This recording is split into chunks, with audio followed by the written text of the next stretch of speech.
Welcome to the Practice Growth Series, where we are helping clinician owners, clinicians, and students stay ahead of the latest trends in the industry. So today I have a very special guest. We have Drew Contreras. Hey, thanks for having me. Such a pleasure to have you on the show today. And you have a great background where you are the head of strategic affairs at the APTA and also have a vast background in the military. So we'd love to hear a little bit about you before we begin today. Yeah, so my background is I'm a physical therapist by trade and training, right? I did over 20 years in the Department of Defense as an Army physical therapist, which the practice setting's a little different. The scope and scale of what you do as a physical therapist in the DoD is a little different than civilian setting. And notably, there's some interesting opportunities I had there. I was deployed with the 82nd Airborne, working as an individual physical therapist in Iraq for 15 months. And I also was the White House physical therapist for the Barack Obama administration. So, different opportunities to see different things. And after retiring out of the military, I still was trying to figure out how I could best kind of help the profession and what I could do. And I took a position at APTA on the senior leadership team. And now I kind of sit in the strategic affairs role, which really looks at where is the profession going? What are the opportunities? What are the things we need to consider about making sure that the profession is in alignment for the future? So being in that strategic affairs role, you have a really good tap on where we're headed with the physical therapy industry. So we'd love to hear from your perspective, what are the most pressing issues that we're facing and what can we do to maybe combat those? Yeah, I think, right, the thing that everybody wants to talk about initially, right, is the decline in reimbursement, right? And then that is a strategic problem for the profession, right? And but the problem with that is it becomes a focal point that tend to get so engaged in that you stop to look at all the other potential opportunities or all the other things that you need to consider as an organization for looking out for the well-being of the entire profession, not just the outpatient segment. So there's a lot of things you have to kind of look at other than just that one, but that's clearly one that, right, it's for and foremost on most people's thoughts.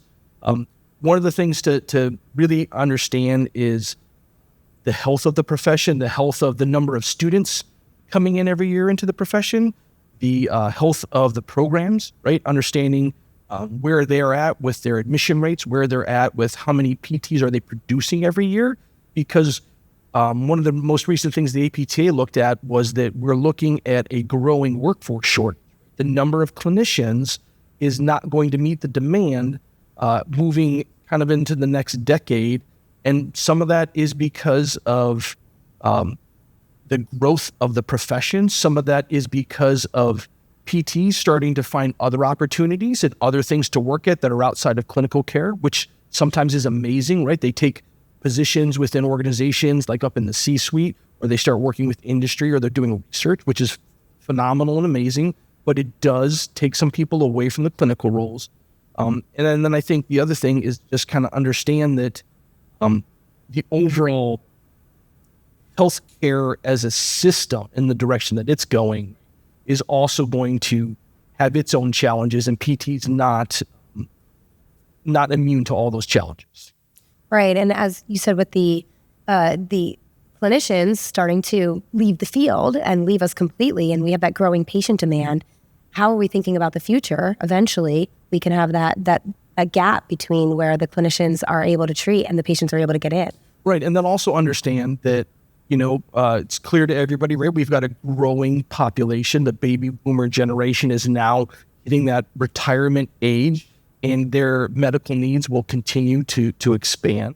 So increasing demand. And then, at times, PT is a victim of its own success, right? Like, we start getting popular, people start understanding all the things that a PT can do, it increases the demand, right? People start understanding, oh, you can help me not only post-surgery, but before surgery or surgery avoidance, right? You can help me with lots of things, right?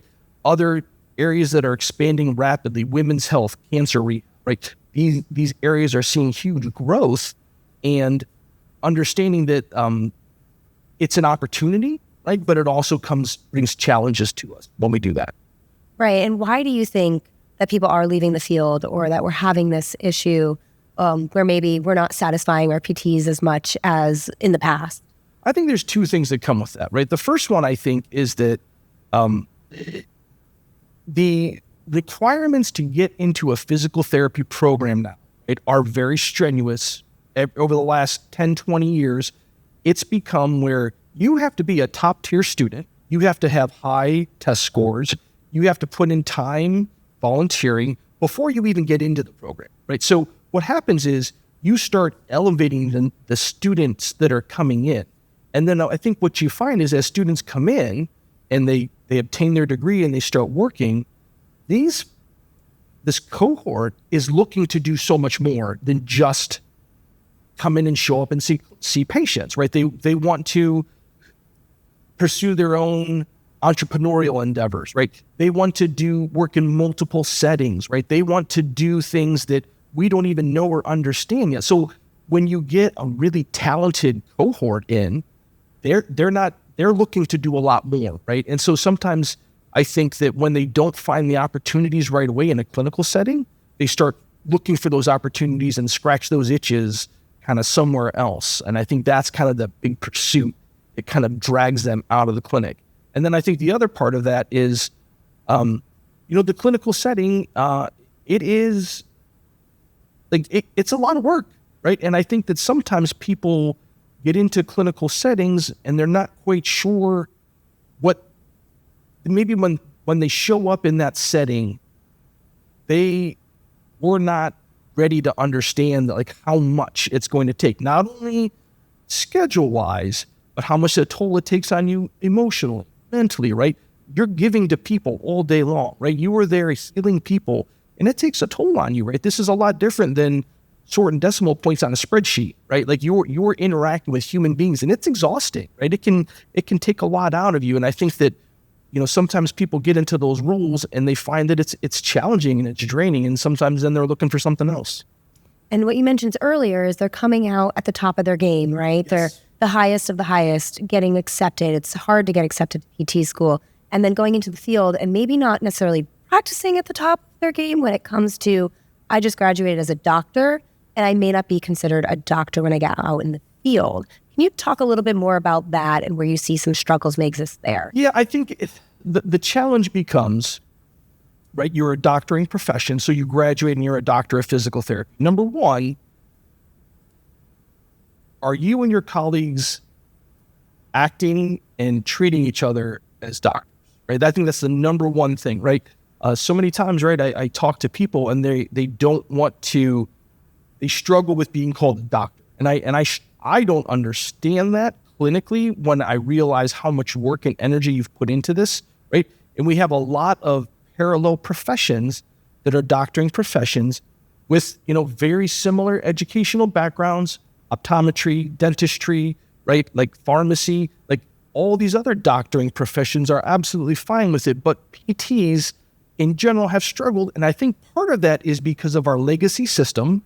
And I don't mean to upset you guys, but some of our legacy owners, right, who have never made that mental mind shift, even though we've been a doctoring profession, that stepping into that role and assuming the responsibility of a doctoring profession and the title and kind of what comes along with that, right, can be a challenge. So like you said, you graduate with this concept of I'm a doctor, but then you show up and you're not doing doctor, right? And by that, I mean, you're not using your mental acuity skills that you've gained. Like you're not doing the highest level of stuff that you can. You end up doing some technician type work. You're doing treatments and other things that are probably not the highest and best use for that person. So then I think they get frustrated with it.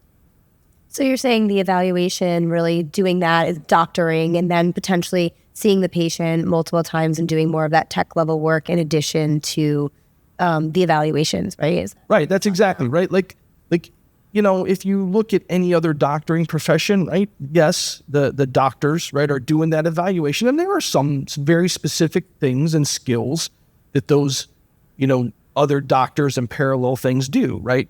But they are not responsible for every single thing from start to finish in that patient encounter that happens in the office, right?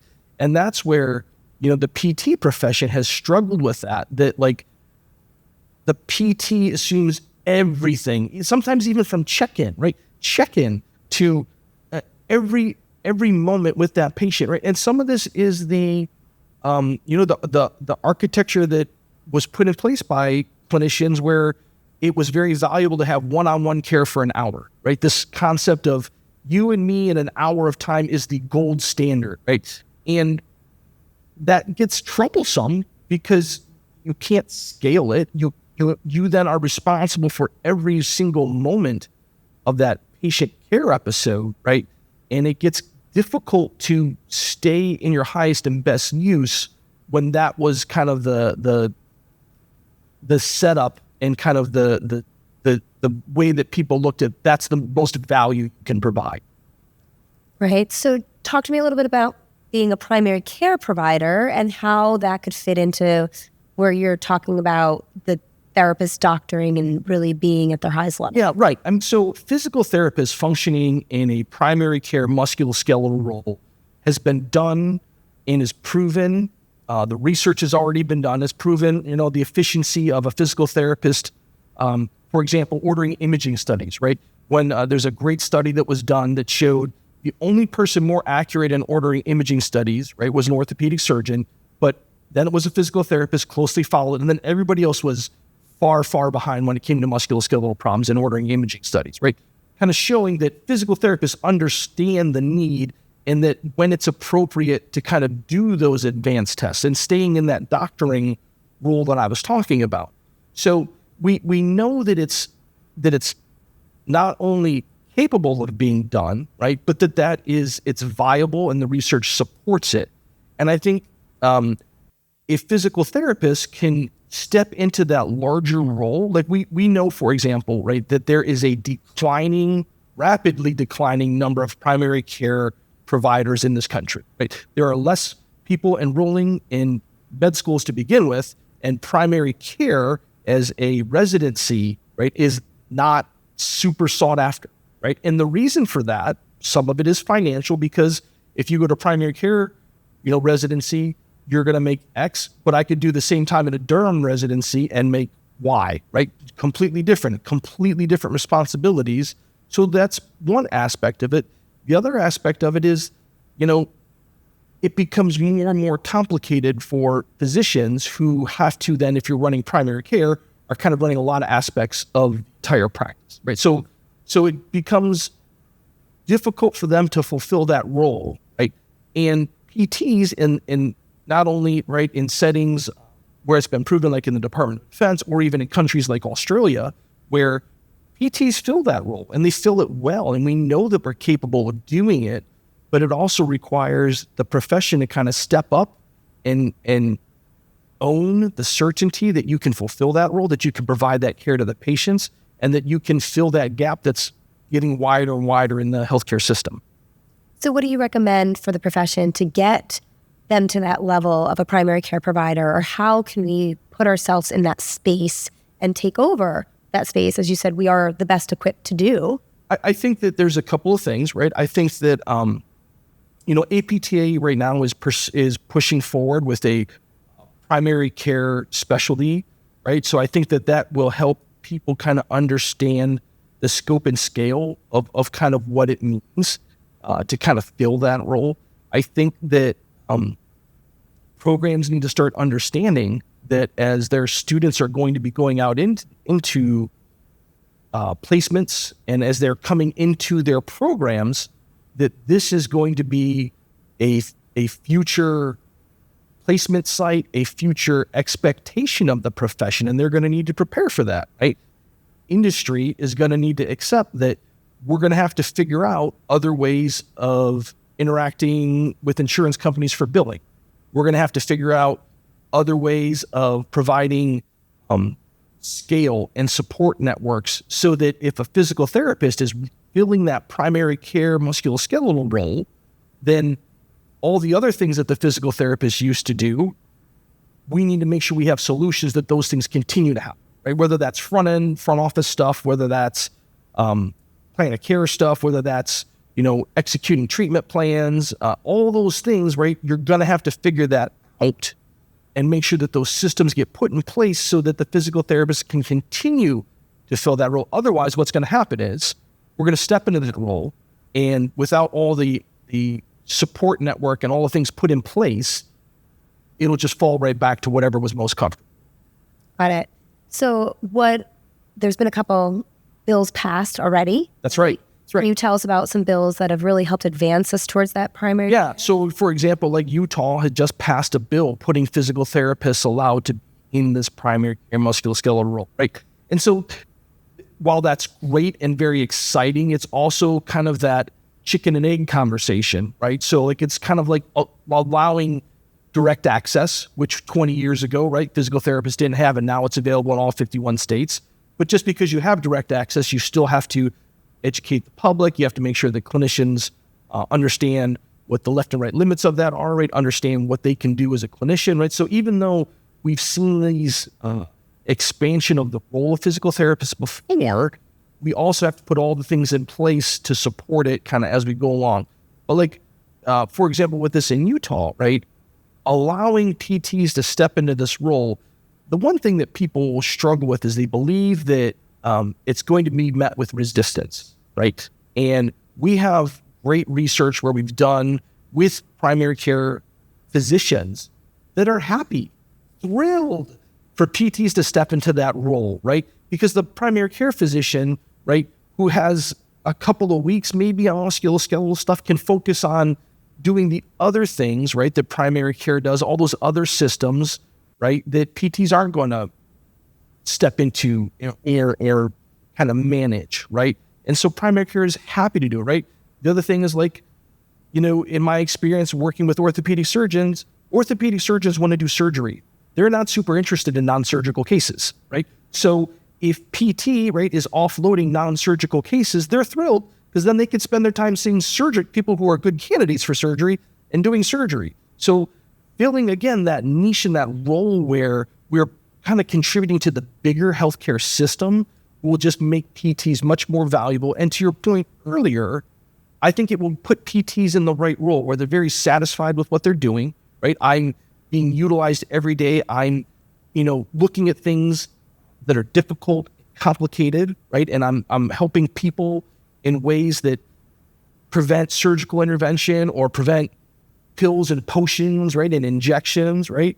And then, there's a great saying that, like, people are compensated for the difficulty of problems that they solve, right? So the more difficult or complicated a problem is, if you can solve that, you're compensated more because it's not everybody can do it.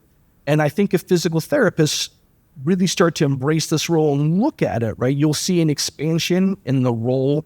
And then, the kind of the scope of what a physical therapist does. And then I think that there will be a financial impact as well.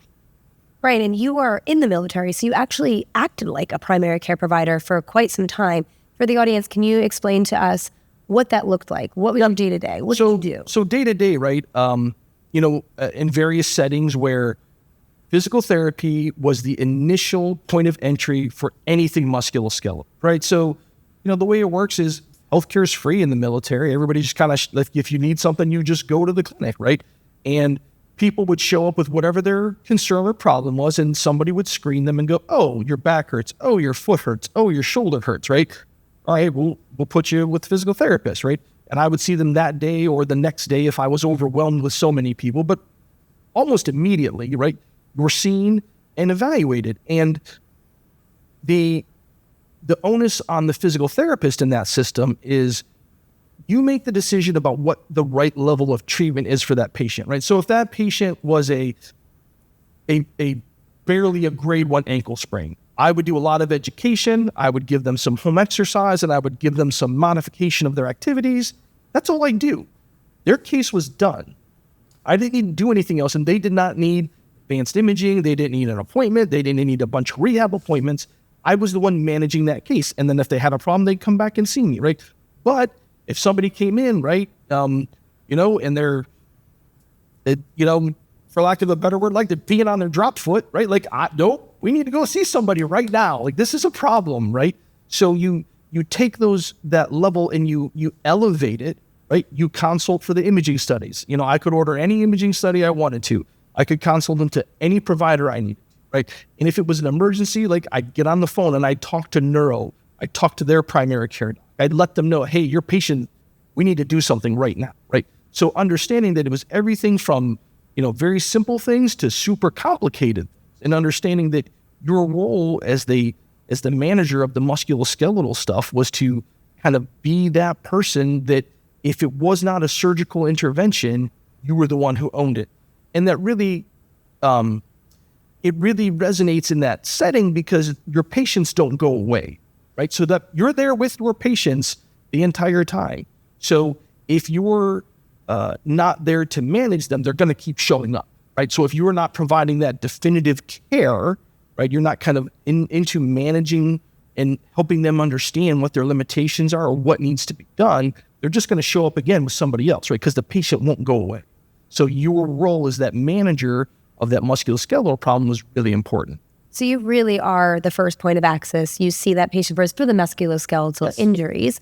You're able to give them the home exercise program, potentially follow them if they need it, or potentially pass them off if they need somebody else to just monitor their exercise program. Absolutely, right? And that was, so the other thing, right, is, a lot of times you'd see somebody who, right, like, look, it's a demanding profession and people get their problems, issues, bumps and bruises and whatnot.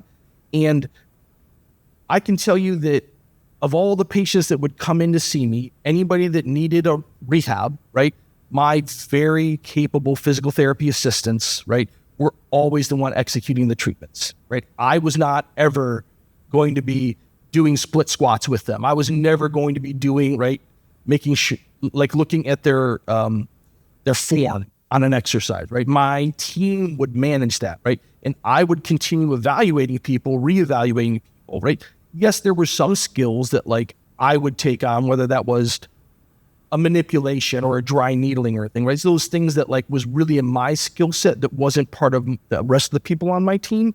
But for the most part, right, I relied immensely on my team to execute those treatment plans.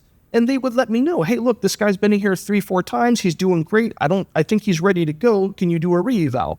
Great, right? There was never this onus to like, well, we got to bring him in 2 to 3 times a week for 4 weeks because we're just clocking in the treatment appointments. That's not the approach, right? The approach was get these people back to doing whatever it is that they do, right? And we do that in the most efficient manner that you can, using the evidence, using the guidelines, following those things that help us manage those patients, but making sure that the rest of the team was doing their portion so that as the primary care musculoskeletal guy or gal, like you're the one doing that portion of it, right? And letting other people do that. Right. So you really were doctoring. You were doing the diagnosis. You were doing the plan of care. You were passing off where necessary, whether if it was to the orthopedic surgeon or whether it was to the tech, doing the exercise program and carrying it out.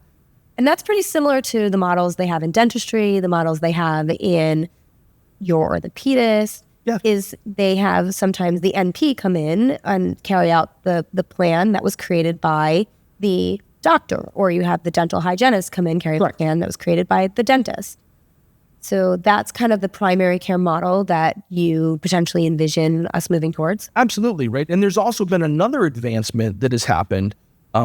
This model where not only does PT oversee the rehab, but the physical therapist also has some other disciplines that are working with PT, whether that's nutrition with dietitians, whether that's occupational therapy, right? Whether that's leveraging strength coaches or athletic trainers in the right settings, but the physical therapist kind of assuming the overarching role in that setting where you're not only supervising the rehab portion, but you're also all these other dimensions of that person's care, right, are part of the performance team, right, that the physical therapist is leading. And if you think about realistically, like anybody who has their musculoskeletal problem, like, yes, there's the injuries, the things like that just happen, but a lot of times the confounding factors, right, are absolutely portions of their nutrition. It's absolutely portions of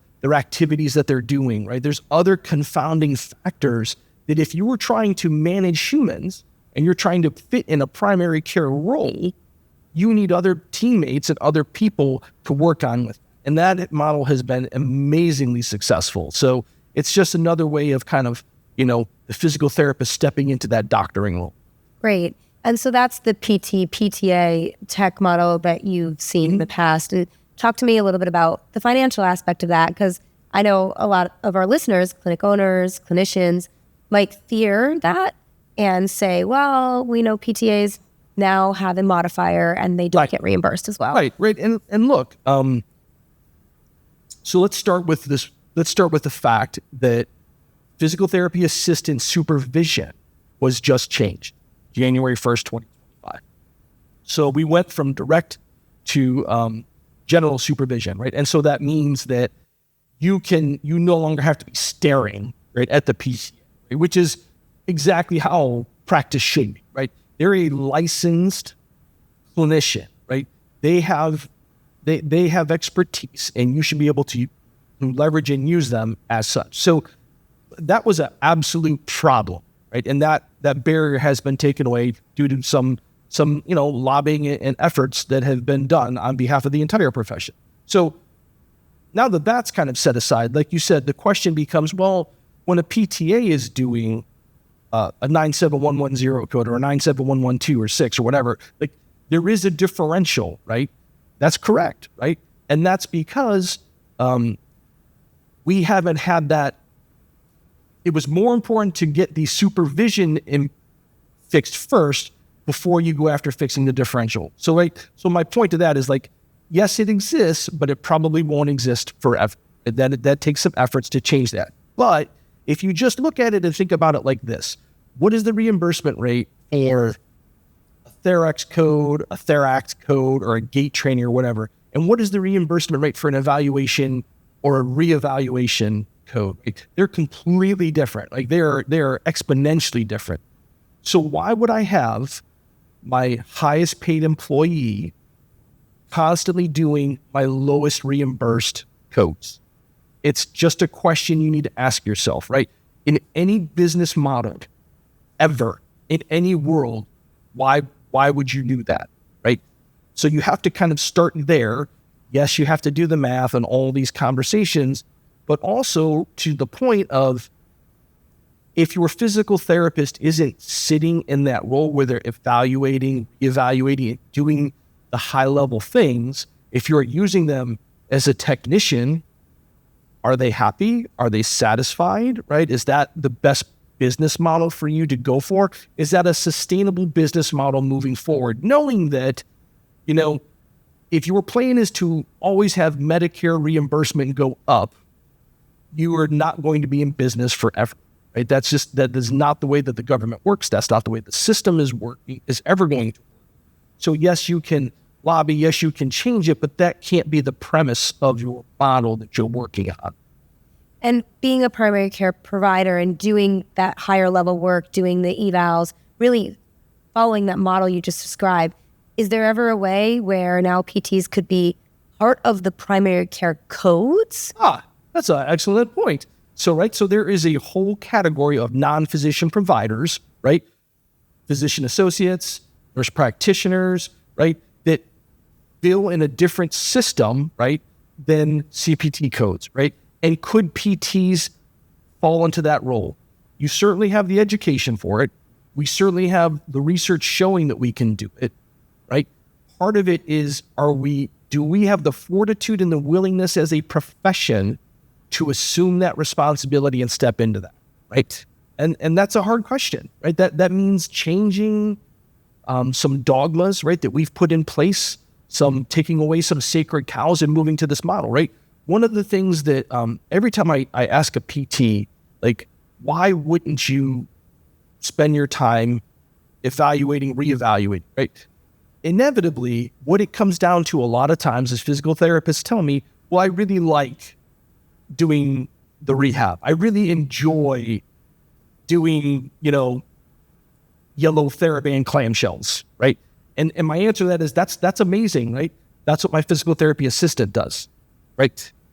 That's not what a physical therapist, a doctor, should be doing, right? So that we're going to have to get away from that concept that you're responsible for everything within the episode of care, right? and that you need to be doing the things that you were best suited for.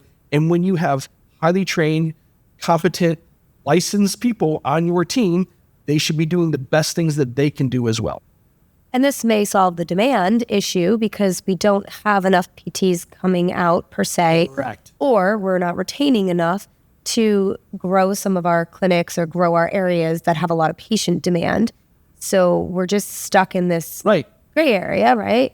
And then there's also, like there's the bias that physical therapists have that we believe, as it's me speaking as a physical therapist, that I'm the best person to do those treatments on the table. When reality is probably not. Your physical therapy assistant probably is better at it than you are because that's all that they do, right? That is their highest and their best use, and it's just a portion of what you do as a clinician, whereas it is the majority of what they do as a clinician, right? So again, we've kind of got to move into that. We're understanding that and understanding that, like, and also, right, I'm going to say the thing out loud, right? The entry into being a physical therapy assistant is much lower than being a PT, but the cost of becoming a physical therapy assistant is probably, I don't have the number, but it's probably 6 or 8x less than becoming a PT, right? So that you can build that workforce very, very dynamically, right? You can pull those people. And then what tends to happen is your physical therapy assistants come from and relate to the communities from which they graduated their programs and where they live, right? So it's very reflective, right? So then you start becoming more and more a pinnacle and a portion of the healthcare in that community. And that's right. And again, like, what are we really trying to do, right? Like, and if that's what we're trying to do as providers, then why would we steer away from it? Got it. So our PTAs would be almost as a PT is acting right now. They're following all the exercise programs. They're doing that and getting paid what we get paid currently from per se. The PTs are going to be more of our primary care providers, as you call it, the non-physician primary care providers, and hopefully could then get into that higher codes, higher reimbursement, seeing more evals. And the demand gap is we'll have more clinicians to be able to do this in a partnership. Yeah, right. And again, right, this is not going to roll out tomorrow, right? But if you're saying to me, what would be the strategic plan for the profession? What would be impactful? How could we meet the mission, right, of improving the lives of the people that we serve? How can we help them the most? I think that elevating everybody, right, everybody kind of leveling up, if you will, right, meets that demand so much more than staying with our current practice model and just kind of continuing to do it because we found success there. Yeah, absolutely. And I think you know, that leveling up, and you said it in the beginning, clinicians come out really wanting to do that. They want to be a doctor. They got their white coat in school. Yeah, absolutely. I loved the day I got my white coat. We had a white coat ceremony, and we want to come out, we're proud, and we want to act and treat that way. Right. And I think, again, it's the fulfilling the role, right, that you're best suited to be at, right? But it's going to take some energy and some efforts from not only the clinicians, right, but the industry, right, as well as the insurance companies. Like, it's going to take a lot of effort to kind of really push this up. But when you ask yourself, like, well, what's the alternative, right? What else? What would be the alternative that you would suggest? I'd love to, if somebody's got a great idea, I'd love to hear it. Hit me up. Let me know what it is, right? I don't know that there's a better way forward than looking at this and looking at kind of PTs, again, stepping into that more primary care musculoskeletal role to meet the demands of the entire healthcare system. Right. And that area right now it's for the taking. It's there. It's open. You know, you have potentially chiropractors sort of doing it. You've got NPs sort of doing it. Primary care doctors sort of do it. We really fit that spot. And we just had the fall risk assessment come out. Right. And I think that is another support for this model. So tell me more about that. Yeah. Well, I think even more importantly, right, is just kind of understanding that the the measures that we have as a society have done for healthcare, one of the basic tenets is HEDIS measures, right? Understanding that there are some things that we measure and that's how we are garnering success. Like, so for a great example, hypertension, right? What's that look like? For cholesterol disease, right? What are your lipid panel, right? What are these hard measures and numbers that we gauge success in? When you look at these HEDIS measures, there are several things that absolutely fall into the realm of a physical therapist. Falls risk is one of them, right? Movement and activity in older patients is another one, right? Imaging studies from, in low back pain. Like, these things are written for the physical therapy profession. There is no other provider who is better suited to manage and control these measures that we've, as a society, have said these are important for the healthcare of people. And so, again, like you said, it's just there. And if we don't step into it, somebody's going to, right? And what does that look like? I'm not sure, right? I don't know who that would be. But the physical therapy profession needs to understand, like you said, like when these opportunities come, like with falls risk, like we need to make sure that we're ready to step in and then execute when these things happen. So what do you recommend that we take these little steps to get there? Like, what can a enterprise organization, a small PT practice, or a clinician do to move forward with the primary care provider model? Right. So the first thing I would say, right, if I'm a clinician or I'm an enterprise, right, the first question I would have for you is, what are you called at work every day? And how do you introduce yourself to your patient, right? So in the, like you said, I was a prior military guy, right? And I never introduced myself as Colonel. Never said, hey, I'm Colonel Contreras, right? My introduction to my patient was always, hello, my name's Dr. Contreras. I'm your physical therapist today. Every single time, right? And they knew exactly what my level was and they knew exactly what I was doing. I was never like, I'm Dr. Contreras, your primary care doc. I'm Dr. Contreras, your orthopedic surgeon. Or like, oh, I'm just Dr. Drew. Like, no, it was always, I'm Dr. Contreras, your physical therapist. And I think that number one, when you start that, it starts putting you mentally in the right role, right? Understand that, like understanding, like, and all those things you learn about that therapeutic alliance, right? That like, where do you sit in the power seat compared to your patient? Like understanding that like they're looking at you and there is an expectation that when they come to see me, that I have a certain level of competence, right? So if you're not doing that as a clinician, my first question to you would be why? Why are you not, right? What's stopping you from doing it, right? And if you're not as an enterprise saying your appointment is, right, with Dr. Contreras today, or, oh, your follow-up's going to be with Dr. So-and-so, right? Like, why are you not? That would be the first thing I would say is that this imposter syndrome, whatever we want to call that, where people feel like, oh, I'm not really a doctor, right? Like, I've never had my dentist not be called, Dr. such and such. I've never had my optometrist not be called Dr. such and such. Like, I don't understand when you went through the rigor that it takes to become a doctor of physical therapy, why you shy away from it when no other doctoring profession does. Yeah. And then I would say then the next question I would ask myself is, or ask clinicians or clinic owners, what are you doing in that session and what value are you giving them? Every session, that's also how they're going to look at you. Absolutely. And that eval, that's impactful. You're diagnosing, you're recommending.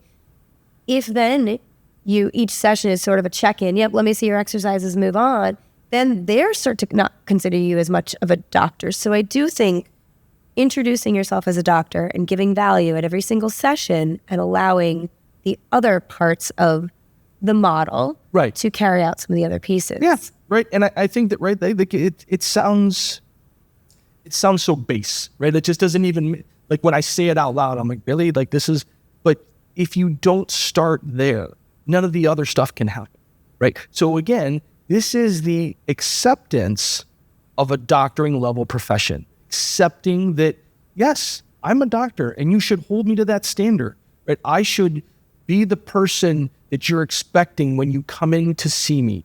I should fulfill that role, right? When I go see any other doctor for any problem that I have an expectation of what that person is going to be providing during our interaction. And I think that that's the the easiest thing for us to just start there.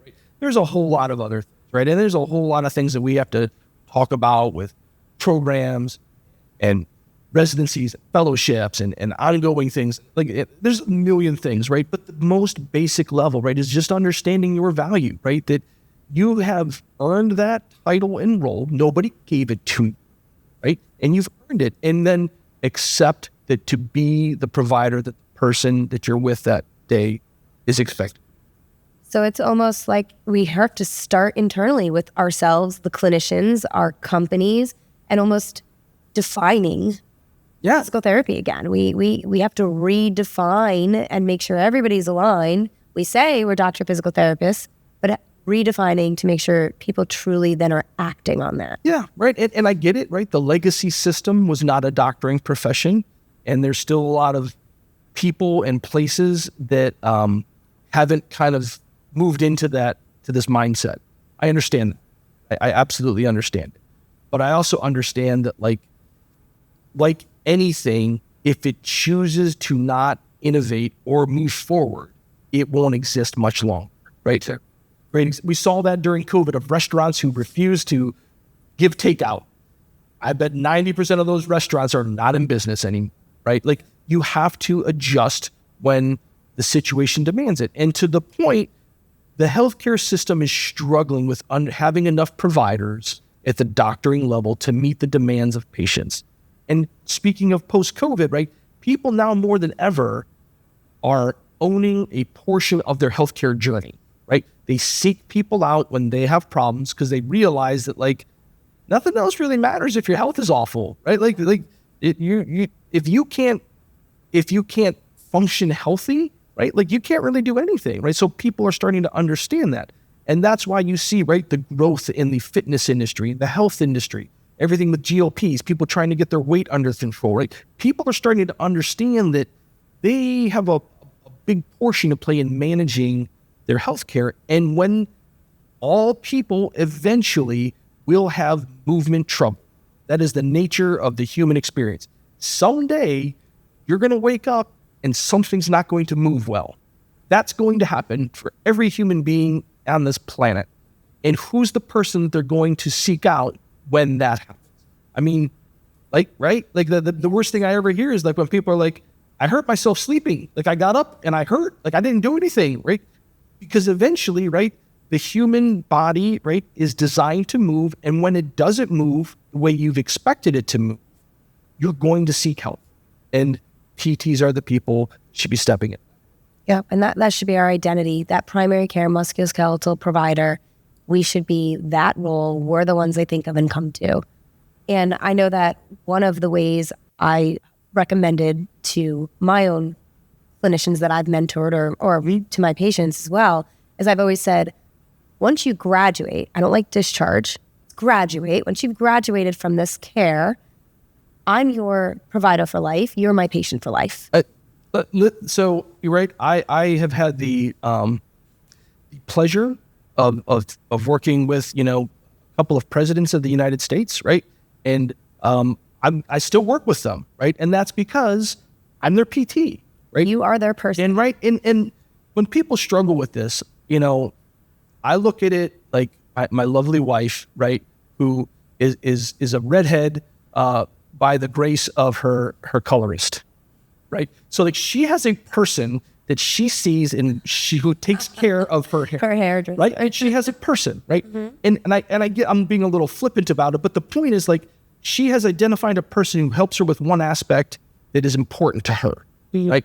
And my patients identify that with me, and all the time, like I'm not looking to see them every day all the time, right? I'm absolutely here to help you when this thing pops up, and if we're good, go about your business, right? They will, once you become somebody's physical therapist and they kind of understand the value that you bring, they're just going to come back eventually, or you're going to see their spouse or their cousin or their kids or their neighbors, right? You become that expert, just like, oh, this is my dentist. Oh, you need a dentist? I love my dentist, right? Oh, you need to get eyeglasses? Oh, I got an optometrist. That guy's amazing, right? Like, so it becomes, like you said, you fill that doctoring role in the communities in which we live and serve and stepping up into that. Right. And that's it. I'm your provider for life. You're my patient for life. You're going to come back to me first. Absolutely. You don't need to go to any other physician when you have a musculoskeletal injury. I am your doctor to see that. Yeah. And so part of that too, right, is understanding what does the reevaluation / discharge look like? What does that mean as you're taking care of these people, right? I'm always in the, like you said, I'm in the like, good, we're done with this thing, because I always have some sort of objective that we're going for, right? Whether that's, I'm struggling with my shoulder or my golf swing. All right, well, can you play golf again? Yeah, I could play golf again. It's not perfect, but like, but you know what to do? You know how to work on this? Great. All right, good. We're good. Like, but I'm here for you when it comes back, or when it becomes your back and not your shoulder, or when you decide it's a new problem, right? So understanding that reevaluation kind of sets a forward for continued engagement with your patients, not just a great, you were here for 12 sessions, you did your stretchy band exercises, you're done, goodbye, right? Like you said, understanding that you have this relationship and role as a doctoring profession, just like any other profession. I love it. I think this is, obviously it's nothing new. This is something we've been talking about for years, but it's how are we implementing it? How are we really making it our identity and taking hold of it and moving the needle? And I love how your first step was just for you to call yourself doctors, your clinics to call you doctors, the marketing to say doctors. Yeah, it's not complicated, right? Yeah. But I also recognize, right, that there are our colleagues, right, that will hear this and say, well, it doesn't matter. That's fine. You can think that, right? But I really hope that like there's somebody, right, who's going to hear this, who's going to latch on to that and understand that, like, as they kind of move forward with their profession and their practice, or maybe they become practice owners, right, that this becomes part of the ethos of the profession. Because otherwise, right, it's never going to. Here. And do you think this part has to happen first before we get the higher reimbursement rate as that non-physician primary care provider? Or what can be happening concurrently, or how do we get that? I think that, right, like with any strategy, right, there are multiple things happening at once, right? But to the point, like imagine this, right? So we have this conversation with Medicare about PTs being in the non-physician provider role, right? Same as nurse practitioners, physician associates, right? Like, what do you want that person sitting in front of Congress, what do you want the nameplate in front of them to say? Mr. or Doctor, right? Yep. Like, start there, right? So to get to the pinnacle and get to where you can actually move the needle, all these things have to happen, right? They have to be worked on simultaneously and in multiple fronts, right? And to not accept that is just kind of, it's just being silly, right? You have to accept, like you said, that like these changes have to occur if you want to accept the bigger responsibility, right?